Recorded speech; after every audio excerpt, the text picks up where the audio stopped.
Mr. President, Wall Street analysts have coined a new term called the taco trade. They're saying Trump always chickens out on your tariff threats, and that's why markets are higher this week. What's your response to that? I kick out? Chicken out. Oh, isn't that nice? Chicken out. I've never heard that. You mean because I reduced China from 145% that I set down to 100 and then down to another number? And I said you have to open up your whole country. And because I gave the European Union a 50% tax tariff, and they called up and they said, please, let's meet right now. Please, let's meet right now. And I said, okay, I'll give you till July 9. I actually asked them, I said, what's the date? Because they weren't willing to meet. And after I did what I did, they said, we'll meet anytime you want. And we have an end date of July 9th. You call that chickening out? 6 months ago, this country was stone cold dead. We had a dead country. We had a country people didn't think it was going to survive, and you ask a nasty question like that.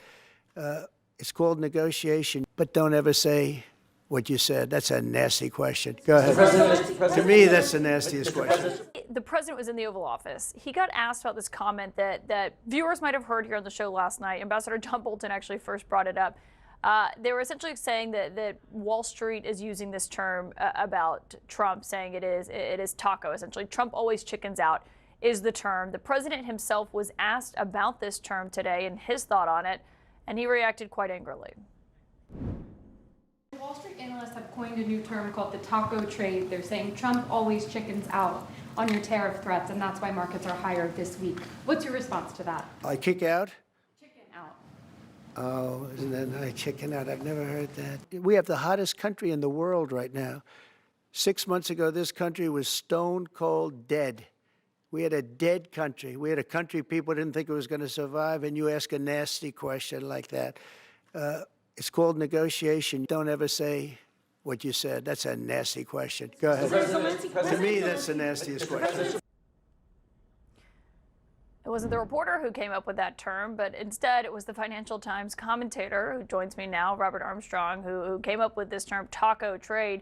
And it's great to have you here. I mean, what did you make of the president's response to your term?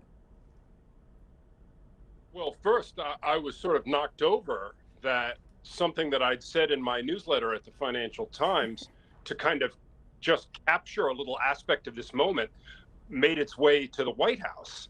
But I think the president's response was very telling.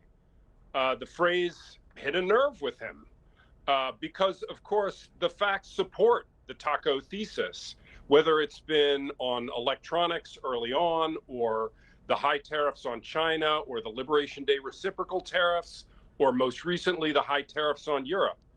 Trump talks big, blows his trumpet, makes a huge fuss, and before negotiations even begin, before he's even made contact with reality, he backs off. And correspondingly, the markets panic at first, then he backs off and markets bounce right up again. And it's just undeniable that this is part of the pattern of markets and this administration. So when he says it's just a negotiating tactic, you disagree? I mean, of course, there's no evidence that starting with these outrageous expectations has bought him anything. And the way you can see that is that he's come down before the other side has even. It's like he sees the response of the bond market or the stock market, or he sees his popularity ratings, and that's what makes him back off. It's not the Chinese or the Europeans that are that he's won some concessions from. That simply isn't happening. What's your reaction to this ruling from this court tonight, essentially bringing most of his tariffs and the most impactful ones that they have counted on to virtually a halt? Well, it's a halt, but this fight will go on. I think that what has been asserted by the court here is simply that the president is only one branch of government. But I wouldn't be sure at all that that message gets through in the White House. So we're going to have more noise, more posturing, more threats, more recriminations. And so this story isn't dead. We've just arrived at a new phase of it. President Trump was also asked about the unpredictable nature of his on-again, off-again trade war. He was asked about a term, taco trade, used by a Financial Times columnist. It means, quote, taco stands for Trump always chickens out. Here's part of the exchange. What's your response to that? I kick out? Chicken out.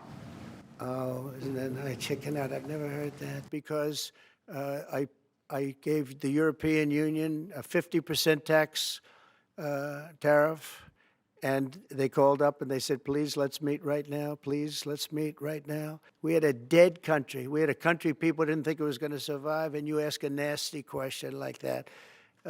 It's called negotiation. What do you think, Gretchen? I think that this may be the first negative nickname that sticks with Trump, actually. Trump taco? Yeah, no, but chickening out is the big part of this. Look, in Trump's world, he wants to be the most powerful person in the world, and more importantly, he wants to be the person who can make the best deals. If this actually sticks to him, and he actually is chickening out on tariffs, and that becomes a reputation, that's something he won't want to wake up to every morning. No, what he thinks is, his argument is, look, I make a tough offer, and then they counter, and then I back off, and that's just negotiation. I'm not chickening out, but it certainly got under his skin. It definitely got under his skin. And look, I mean, he will always come back to the fact that he's making deals, he's negotiating, and this is what he's going to stick to. And good for him for always coming back to his central message.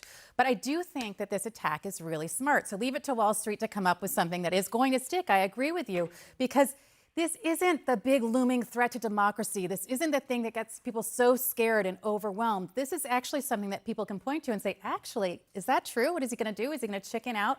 It's very similar to when Walz called Vance and other Republicans weird. It's that kind of thing that sticks, that makes a problem solvable, that doesn't make it so overwhelming that you can't deal with it. I think it's a really, really smart attack on him, and I think he at least responded to it in a very, very positive way. I think getting back to his negotiating and his deals and what he always does and what he's known for. But I'm with you, Gretchen. I think it's going to stick.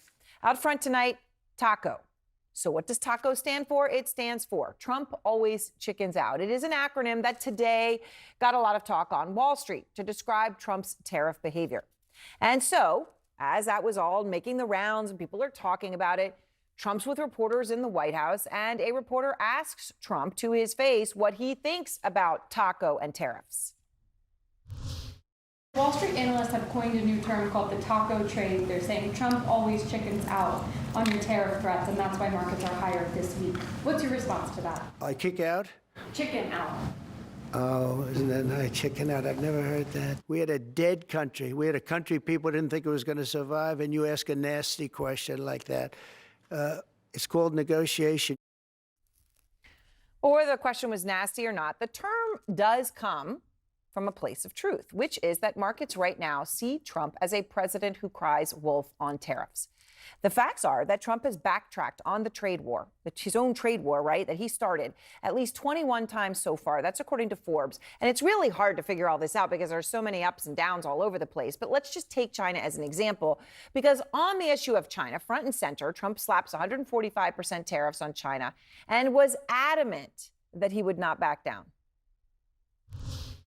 Are you open to pulling back your tariffs in order to get China to the negotiating table? No. All right, that was a definitive answer. It was very clear, referring to the 145% tariffs on China. He did not, though, keep that promise. Of course, we all know Trump's 145% tariff was slashed to 30% without any negotiations with China at all. We're not looking to hurt China. China was being hurt very badly. He didn't get anything in return from China as of yet. But what he did get each and every time he backed down or flip-flopped on tariffs, whether it was Europe or Vietnam or you name it, was a boost in markets, which is why Wall Street talks about it and may explain their nickname taco. And I'm sorry, we couldn't resist this. You got to have some humor. It's not the sort of taco that he likes, which of course is a taco bowl seen here from a post on Cinco de Mayo. So we know he's a taco eater, but doesn't like to be called one.